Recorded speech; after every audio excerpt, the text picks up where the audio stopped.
আসসালামু আলাইকুম রহমতুল্লাহি ওয়াবারাকাতুহু। বারাদানে ইসলাম, আজ হৃদয় ভারাক্রান্ত হয়ে বলছি, পৃথিবীর এক কোনায় গাজায় প্রতিদিন প্রতিক্ষণে শিশুদেরকে হত্যা করা হচ্ছে। হাজারো মা হচ্ছে সন্তান হারা। মসজিদ, মাদ্রাসা, খানকা ভেঙ্গে হচ্ছে চুরমার। কোরআনের পৃষ্ঠা আজ রক্তে ভিজে যাচ্ছে। আমরা কি এখনো চুপ থাকবো? মানবতা কি নীরব থাকতে পারে? না, আর চুপ নয়।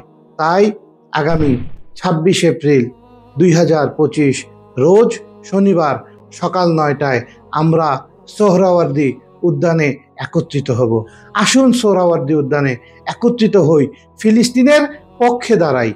আপনার একটি দিন, একটি সকাল হয়ে যাবে ফিলিস্তিনের পক্ষে কঠিন প্রতিবাদ। আপনার পরিবার, পরিজন, বন্ধু বান্ধব, আত্মীয় স্বজন সকলকে নিয়ে আসুন। বিশেষ করে আমার বখশিয়া সিলসিলার সকল খলিফা, আশেকান, মুরিদানদের প্রতি আকুল আবেদন, অবশ্যই আগামী ২৬ এপ্রিল শনিবার সকাল ৯টার মধ্যে সোহরাওয়ার্দী উদ্যানে উপস্থিত হবেন।